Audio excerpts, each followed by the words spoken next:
ഏതെങ്കിലും ഒരു രാജ്യം അല്ലെങ്കിൽ ആ രാജ്യത്തെ ഭരണകൂടം തങ്ങളുടെ വഴിക്ക് വരുന്നില്ല എന്ന് കാണുമ്പോൾ അല്ലെങ്കിൽ തങ്ങളുടെ താല്പര്യങ്ങൾക്കൊപ്പം നിൽക്കുന്നില്ല എന്ന് കാണുമ്പോൾ അമേരിക്ക ഏറ്റവും കൂടുതൽ ഉപയോഗിക്കുന്ന ഒരു തന്ത്രമാണ് റെജീം ചേഞ്ച് എന്ന് പറയുന്നത്. അതായത് അമേരിക്കയ്ക്ക് എതിരെ നിൽക്കുന്ന ഭരണകൂടത്തെ മാറ്റി മറ്റൊരു ഭരണകൂടത്തെ അഥവാ അമേരിക്കയെ സപ്പോർട്ട് ചെയ്യുന്ന ഒരു ഭരണകൂടത്തെ സ്ഥാപിക്കുന്ന തന്ത്രം. ഇത് ചിലപ്പോൾ ഏതാനും മാസങ്ങൾ കൊണ്ട് അമേരിക്കയ്ക്ക് നടപ്പിലാക്കാൻ കഴിയും. ചില രാജ്യങ്ങളിൽ അത് വർഷങ്ങൾ എടുക്കാം. ചില രാജ്യങ്ങളിൽ 10, 20, 30 വർഷങ്ങൾ വരെ എടുക്കാം. ഷോർട്ട് ടേമിൽ പൂർത്തിയാക്കാൻ കഴിയുന്ന മിഷൻസും ലോങ് ടേമിൽ പൂർത്തിയാക്കാൻ കഴിയുമെന്ന് കരുതപ്പെടുന്ന മിഷൻസും അമേരിക്കയ്ക്ക് ഉണ്ടാവും.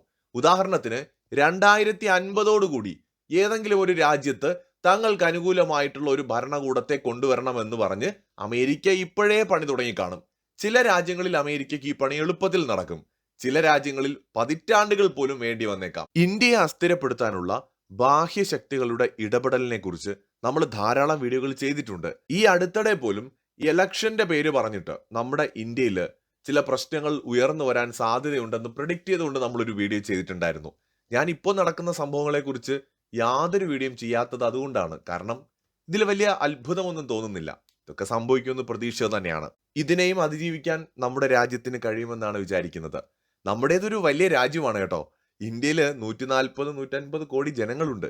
ലോകത്ത് ഏറ്റവും കൂടുതൽ ആളുകൾ ഒരു തെരഞ്ഞെടുപ്പിൽ വോട്ട് ചെയ്യുന്ന രാജ്യം ഇന്ത്യയാണ്. ആഫ്രിക്കയിൽ ഉള്ളതിനേക്കാൾ കൂടുതൽ ജനങ്ങളുള്ള ഒരു രാജ്യം. ആഫ്രിക്കൻ കോണ്ടിനെന്റിന്റെ കാര്യമാണ് ഞാൻ പറഞ്ഞത്. മുഴുവൻ ഭൂഖണ്ഡത്തിലുള്ളതിനേക്കാൾ കൂടുതൽ ആളുകൾ ഇന്ത്യയിലുണ്ട്. യൂറോപ്പിൽ മുഴുവൻ ഉള്ളതിനേക്കാൾ കൂടുതൽ ആളുകൾ ഇന്ത്യയിലുണ്ട്. സൗത്ത് അമേരിക്കയിൽ മുഴുവൻ ഉള്ളതിനേക്കാൾ കൂടുതൽ ആളുകൾ ഇന്ത്യയിലുണ്ട്. അമേരിക്കയും കാനഡയും സ്ഥിതി ചെയ്യുന്ന നോർത്ത് അമേരിക്കൻ ഭൂഖണ്ഡത്തിൽ മുഴുവൻ ഉള്ള മനുഷ്യരെക്കാൾ കൂടുതൽ ആളുകൾ ഇന്ത്യ എന്ന് പറയുന്ന നമ്മുടെ രാജ്യത്തുണ്ട്. വലിയ രാജ്യമാണെന്നേ. അപ്പം അതുകൊണ്ട് തന്നെ നമ്മുടെ ഇവിടെ എല്ലാം പക്കയായിട്ട് പെർഫെക്റ്റ് ആയിട്ട് എണ്ണയിട്ട യന്ത്രം പോലെ പ്രവർത്തിക്കണമെന്നില്ല. നമ്മുടെ കേരളത്തിൽ, നമ്മുടെ നാട്ടിൽ തന്നെ വോട്ടർ പട്ടികയിൽ പിശകുകൾ ഉണ്ടാവാറുണ്ട്, മിസ്റ്റേക്കുകൾ വരാറുണ്ട്, അഡ്രസ്സിൽ പ്രശ്നം വരാറുണ്ട്, അല്ലെങ്കിൽ വോട്ട് ചെയ്യുന്ന ആളുകളുടെ പേരിൽ പിശക് വരാറുണ്ട്. ഇതൊക്കെ തിരുത്താനായിട്ടുള്ള ഒരു അവസരമൊക്കെ എല്ലായ്പ്പോഴും ഇലക്ഷൻ കമ്മീഷൻ തരാറുണ്ട്. എത്രയൊക്കെ ശ്രദ്ധിച്ചാലും നമ്മുടേത് വലിയ രാജ്യമാണ്, വലിയൊരു ഇലക്ഷൻ പ്രോസസ്സാണ്. മിസ്റ്റേക്സ് ഒക്കെ ചില ചില കുഞ്ഞു കുഞ്ഞു കാര്യങ്ങളൊക്കെ പറ്റും. കേരളത്തിൽ പറ്റിയതായിട്ട് റിപ്പോർട്ടുകൾ വായിച്ചിട്ടുണ്ടല്ലോ. നമ്മളത് ഇന്ത്യയിലെ ഏറ്റവും മികച്ച സ്റ്റേറ്റ് ആണ്. അതൊക്കെ എല്ലായിടത്തും ഒക്കെ പറ്റും, മിസ്റ്റേക്സ് ഒക്കെ പറ്റും. പക്ഷെ ഇവിടെ ഒരു പ്രശ്നം എന്താണെന്ന് വെച്ചാൽ, ഈ 2014 ഇന്ത്യയുടെ തെരഞ്ഞെടുപ്പിൽ നരേന്ദ്രമോദി അധികാരത്തിലേക്ക് വരുമ്പോൾ, അഥവാ 2014 ഇന്ത്യയിൽ തെരഞ്ഞെടുപ്പ് നടക്കുന്നുണ്ടല്ലോ, ആ സമയത്ത് ഇന്ത്യ ഭരിച്ചുകൊണ്ടിരുന്നത് കോൺഗ്രസ് നേതൃത്വം കൊടുക്കുന്ന ഒരു സർക്കാരാണ്. അവരുടെ 2ാം ടേം ആയിരുന്നു. ആദ്യ ടേം പൂർത്തിയായി, അതിനുശേഷം 2ാമത്തെ ടേമും പൂർത്തിയായിട്ട് നടന്ന തെരഞ്ഞെടുപ്പാണത്. അപ്പോൾ തുടർച്ചയായിട്ട് കുറെ കാലങ്ങളായിട്ട് ഒരു പൊളിറ്റിക്കൽ പാർട്ടി ഇന്ത്യ ഭരിച്ചുകൊണ്ടിരിക്കുകയാണ്. ആ സമയത്ത് എന്തായാലും ഇലക്ഷൻ കമ്മീഷനെ കയ്യിലെടുത്ത് തങ്ങളുടെ സൗകര്യത്തിന് കാര്യങ്ങൾ നേടിയെടുക്കാനുള്ള ശേഷിയൊന്നും പല തെരഞ്ഞെടുപ്പുകൾ തോറ്റ BJPക്കോ അല്ലെങ്കിൽ ഇന്ത്യയിലെ പ്രതിപക്ഷ മറ്റ് പാർട്ടികൾക്കും ഉണ്ടാകണമെന്നില്ലല്ലോ. കാരണം ഭരണകക്ഷി എന്ന് പറയുന്നത് സ്ട്രോങ് ആണ്. കോൺഗ്രസ് 2 ടേം തുടർച്ചയായിട്ട് ഭരിക്കുകയാണ്. അപ്പോൾ എന്തായാലും 2014 തെരഞ്ഞെടുപ്പിൽ നരേന്ദ്രമോദി ജയിച്ചപ്പോൾ വോട്ടിംഗ് യന്ത്രത്തിലോ അല്ലെങ്കിൽ ഏതെങ്കിലും തരത്തിൽ അട്ടിമറി നടന്നതായിട്ടോ ഉള്ള ഒരു സംശയവും രാഹുൽ ഗാന്ധിക്കോ അല്ലെങ്കിൽ ഇന്ത്യയിലെ മറ്റ് പൊളിറ്റിക്കൽ പാർട്ടികൾക്കോ ഉണ്ടായിരുന്നില്ല. കാരണം ആ മോദി അധികാരത്തിൽ എത്തുന്ന തെരഞ്ഞെടുപ്പ് നടക്കുമ്പോൾ ഭരിച്ചുകൊണ്ടിരുന്നവരാണ്, സംശയിക്കാൻ പറ്റില്ലല്ലോ. അപ്പൊ അവർക്ക് ഒരിക്കലും അങ്ങനെ ഒരു ആക്ഷേപം ഉന്നയിക്കാനും പറ്റില്ല. 2014 തെരഞ്ഞെടുപ്പിൽ രാജീവ് ഗാന്ധിക്ക് ശേഷം ഏറ്റവും കൂടുതൽ ഒറ്റയ്ക്ക് ഭൂരിപക്ഷത്തോടു കൂടി ഒരു പൊളിറ്റിക്കൽ പാർട്ടി അധികാരത്തിൽ വന്നതാണ്.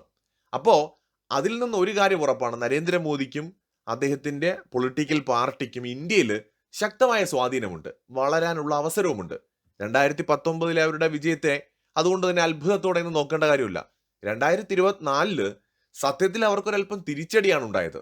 വോട്ടിങ്ങിൽ തിരിമറി നടത്തിയിരുന്നെങ്കിൽ അവർ വലിയ വിജയം തന്നെ 2024 സ്വന്തമാക്കണമല്ലോ. കാരണം 2014 19 ഉള്ളതിനേക്കാൾ പവർഫുൾ ആയിരിക്കണമല്ലോ 2024 10 വർഷം ഭരിച്ച BJP. ആ സമയത്ത് ഒറ്റയ്ക്ക് കേവല ഭൂരിപക്ഷം പോലും ഇല്ലാതെ കൂട്ടുകക്ഷിയുടെ സഹായത്തോടെ ഭരിക്കുന്ന നിലയിലേക്ക് ഒരു തെരഞ്ഞെടുപ്പ് റിസൾട്ടാണ് ഇന്ത്യയിൽ ഉണ്ടാവുന്നത്.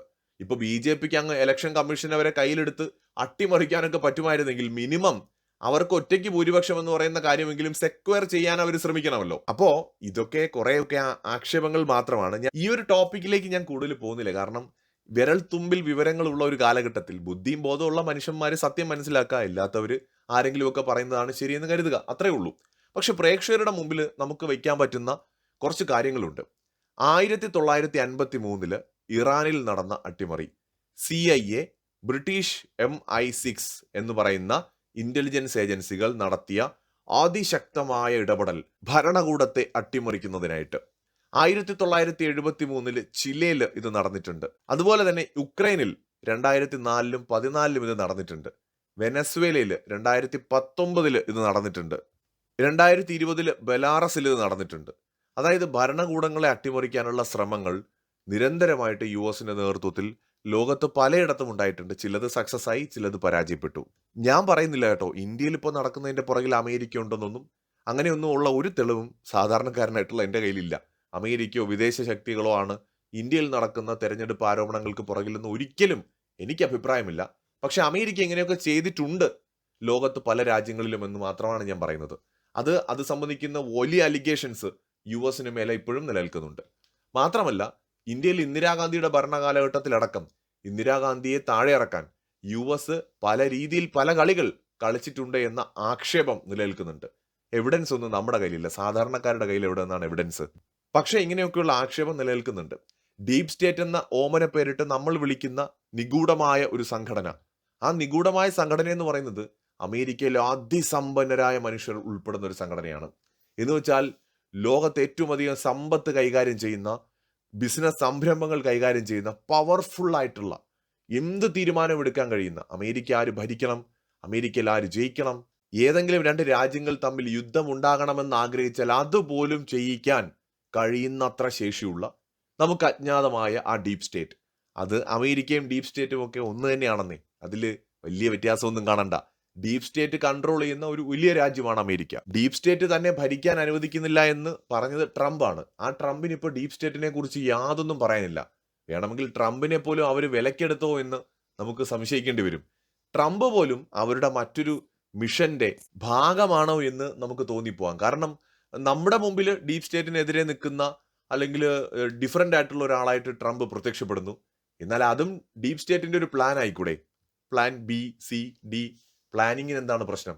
കാരണം ട്രംപിനിപ്പോ ഡീപ് സ്റ്റേറ്റിനെ കുറിച്ച് യാതൊരു ആക്ഷേപവും ഇല്ലെന്ന് മാത്രമല്ല, കഴിഞ്ഞ ടേമില് ഡീപ് സ്റ്റേറ്റിനെതിരെ പോയ ട്രംപ് ഇത്തവണ ഡീപ് സ്റ്റേറ്റിനെതിരെ പോകുന്നില്ല എന്നതും, കഴിഞ്ഞ ടേമിൽ അദ്ദേഹം എടുത്ത നിലപാടുകളിൽ നിന്ന് തികച്ചും ഡിഫറൻ്റ് ആയിട്ടുള്ള നിലപാടുകളാണ് ഇത്തവണ അദ്ദേഹം എടുക്കുന്നത് എന്നുള്ളതും ഡീപ് സ്റ്റേറ്റ് ട്രംപിനെയും തങ്ങളുടെ വരുതിയിലാക്കിയോ എന്ന സംശയമൊക്കെ ജനിപ്പിക്കുന്നുണ്ട്.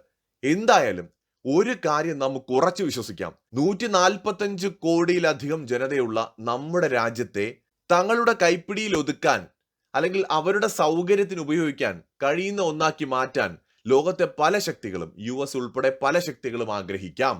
ഇന്ത്യ വലിയ വിപണിയാണ്, വലിയ ശക്തിയാണ്, ഇന്ത്യൻ ഓഷനിലെ മഹാശക്തിയാണ്. അതിലുപരിയായിട്ട് ടെക്നോളജി രംഗത്ത് ലോകത്ത് ഇന്നുള്ള പല പ്രധാന രാജ്യങ്ങളെയും, വിശേഷിച്ച് അമേരിക്കയും ചൈനയും ഒക്കെ ചലഞ്ച് ചെയ്തുകൊണ്ട് അതിശക്തമായി വളരാൻ സാധ്യതയുള്ള പൊട്ടൻഷ്യലുള്ള രാജ്യമാണ്. അങ്ങനെയുള്ള ഒരു രാജ്യത്ത് ഒരു പാവ ഭരണകൂടത്തെ കൊണ്ടുവന്ന് ആ പാവ ഭരണകൂടത്തിലൂടെ ആ രാജ്യത്തെ തങ്ങളുടെ ചൊൽപ്പടിയിൽ നിർത്തുകയും ഒപ്പം ആ രാജ്യം ഒരിക്കലും തങ്ങൾക്ക് മുകളിൽ പോകരുത് എന്ന് ഉറപ്പുവരുത്തുകയും ചെയ്യാനുള്ള ഒരു പദ്ധതി ഇന്ത്യക്കെതിരായി നിൽക്കുന്ന ഒരു രാജ്യം ആസൂത്രണം ചെയ്താൽ അത് അങ്ങനെ ഒരു സാധ്യത നമുക്കില്ലെന്ന് പറയാൻ പറ്റുമോ? നിലവിലെ ഗ്ലോബൽ പവേഴ്സ് ആയിട്ടുള്ള അല്ലെങ്കിൽ സൂപ്പർ പവേഴ്സ് എന്ന് കരുതുന്ന രാജ്യങ്ങൾക്ക് ഭാവിയിൽ ഒരു ഭീഷണിയായിട്ട് ഇന്ത്യ മാറുമെന്ന് തോന്നിയാൽ ആ ഭീഷണി ഇല്ലാതാക്കാൻ അവരിപ്പോഴേ പണി തുടങ്ങില്ലേ? സാമാന്യ യുക്തി കൊണ്ട് ചിന്തിക്കുമ്പോൾ തോന്നുന്ന ഒരു കാര്യമാണ്. നമ്മൾ നാളെ അമേരിക്കൻ എക്കണോമിയെ മറികടക്കാനോ ടെക്നോളജിയിൽ അമേരിക്ക മറികടക്കാനോ സാധ്യതയുണ്ടെന്ന് കണ്ടു കഴിഞ്ഞാൽ അവർ തീർച്ചയായിട്ടും നമ്മുടെ വളർച്ചയെ തടയാൻ ശ്രമിക്കും. അതങ്ങനെയാണല്ലോ. അത് അമേരിക്കയും ചെയ്യും, ചൈനയും ചെയ്യും. അങ്ങനെയാണ് ലോകം മുഴുവൻ അങ്ങനെയാണ് നടന്നിട്ടുള്ളത്. അപ്പൊ അതുകൊണ്ട് പലതരത്തിലുള്ള അട്ടിമറികൾ നടത്താനുള്ള ശ്രമം ഉണ്ടാകും. പലതരത്തിൽ നമ്മൾ പ്രതീക്ഷിക്കാത്ത രൂപത്തിൽ വരെ. തീർച്ചയായിട്ടും ഒരു ചലഞ്ചിങ് ആയിട്ടുള്ള കാര്യം തന്നെയാണ് ഒരു മേജർ പവറായിട്ട് മാറുക എന്നുള്ളത്. ഒരു മിഡിൽ പവറായിട്ട് മാത്രം നമ്മൾ നിൽക്കുകയാണെങ്കിൽ നിലവിലെ മേജർ പവറായിട്ടുള്ള US-നൊന്നും ഒരു പ്രശ്നവുമില്ല. നമ്മൾ അതുക്കും മുകളിൽ പോകാൻ ആഗ്രഹിക്കുമ്പോൾ അത്രയ്ക്കൊന്നും നിങ്ങൾ ആഗ്രഹിക്കേണ്ട, അവിടെ താഴെ നിന്നാൽ മതി എന്നാണ് അവർ കരുതുന്നത്. അതിനുവേണ്ടി എന്തൊക്കെ പ്രതിബന്ധങ്ങൾ നമ്മുടെ മുമ്പിൽ തീർക്കാൻ പറ്റുമോ അതൊക്കെ അവർ ചെയ്തുകൊണ്ടിരിക്കും. ഒരു കോമൺ സെൻസ് ആണത്. കാരണം അവരവരുടെ ആ ഒരു പ്രതാപം, ആ ഒരു ലോകത്തിന് മേലുള്ള ഒരു ഡോമിനൻസ് നിലനിർത്താൻ വേണ്ടിയിട്ട് ബാക്കിയുള്ള അവർക്ക് ഒരു വെല്ലുവിളി എന്ന് തോന്നുന്ന എല്ലാവരെയും ചവിട്ടി താഴ്ത്താൻ ശ്രമിക്കും. അത് ചൈന ആയാലും ഇന്ത്യ ആയാലും. അമേരിക്കയെ സംബന്ധിച്ചിടത്തോളം ഏറ്റവും വലിയ എതിരാളി ചൈനയും റഷ്യയും പിന്നെ ഇന്ത്യയുമാണ്. എന്നാൽ ചൈനയെ സംബന്ധിച്ചിടത്തോളം അമേരിക്ക എതിരാളിയാണെന്ന് പറയുന്ന പോലെ ചൈനയ്ക്ക് ഇന്ത്യയും എതിരാളിയാണ്. ഇന്ത്യയും ചൈനയ്ക്ക് മേലെ വളരരുത് എന്ന് ചൈന ആഗ്രഹിക്കുന്നുണ്ട്. പാകിസ്ഥാനും നമ്മൾ എതിരാളിയാണ്. നമ്മൾ പാകിസ്ഥാനേക്കാൾ കൂടുതൽ ശക്തമാകരുതെന്ന് അവരും ആഗ്രഹിക്കുന്നുണ്ട്. ലോകത്തെ എല്ലാ രാജ്യങ്ങളും ഇങ്ങനെയൊക്കെ തന്നെയാണ്. അപ്പോൾ ഇതിനെയൊക്കെ അതിജീവിച്ച് വേണം നമുക്ക് മുന്നോട്ട് പോകാൻ. നമ്മൾ ജനാധിപത്യ രാജ്യം, നമ്മുടേതൊരു ജനാധിപത്യ രാജ്യമായതുകൊണ്ട് ഏറ്റവും ശ്രദ്ധിക്കേണ്ടത് ഇലക്ഷന്റെ പേരിൽ ഉണ്ടാവുന്ന വിവാദങ്ങളെയാണ്. ഒന്നും നിസ്സാരമല്ല. ഇപ്പൊ ജെന്യുവിൻ ആയിട്ട് നമ്മുടെ നാട്ടിൽ ഒരു പൊളിറ്റിക്കൽ പാർട്ടി കൊണ്ടുവരുന്ന ഒരു ടോപ്പിക്ക്, ഇലക്ഷനിൽ അവർക്കൊരു സംശയം തോന്നിയിട്ട് ജെന്യുവിൻ ആയിട്ടുള്ള ചില സംശയങ്ങൾ ഒരു പാർട്ടി ഉന്നയിക്കുകയാണെന്ന് തന്നെ കരുതുക. അതിനെപ്പോലും അട്ടിമറിക്കാനായിട്ട് ഉള്ള ശ്രമങ്ങൾ വിദേശ ശക്തികൾ അല്ലെങ്കിൽ ഇന്ത്യയുടെ ശത്രുക്കൾ നടത്തും. ഇതൊക്കെ വിജയം കാണുമോ എന്നുള്ളത് വേറെ കാര്യം. ഇതിനെക്കുറിച്ച് നല്ല ബോധ്യമുള്ള ഒരു ഭരണകൂടവും രാജ്യവുമാണ് ഇന്ത്യ. നമ്മുടെ ഇന്റലിജൻസ് ഏജൻസികളും നമ്മുടെ മിലിറ്ററിയും നമ്മുടെ ഭരണകൂടവും ഒക്കെ ഈ സാധ്യതകളെ കുറിച്ച് വളരെ നന്നായിട്ട് മനസ്സിലാക്കുന്നവരായിരിക്കും. അതിനെ കൗണ്ടർ ചെയ്യാനുള്ള മെഷേഴ്സ് അവർ എടുക്കുകയും ചെയ്യും. എന്തായാലും ശ്രമങ്ങൾ ഉണ്ടാവും, അത് ഉറപ്പാണ്. കാരണം നമ്മളൊരു ഗ്രേറ്റ് പവറായിട്ട് വളരുന്നു എന്നുള്ളത് കൊണ്ടാണ്. നമ്മൾ താഴേക്ക് പോയാൽ നമ്മൾ ആരും മൈൻഡ് ചെയ്യില്ല. നമ്മൾ മുകളിലോട്ട് വളർന്നുകൊണ്ടിരിക്കുന്നതുകൊണ്ടാണ് മറ്റുള്ളവർ നമ്മളെ ടാർഗറ്റ് ചെയ്യുന്നത്. കൂടുതൽ വീഡിയോകളുമായി വീണ്ടും കാണാം.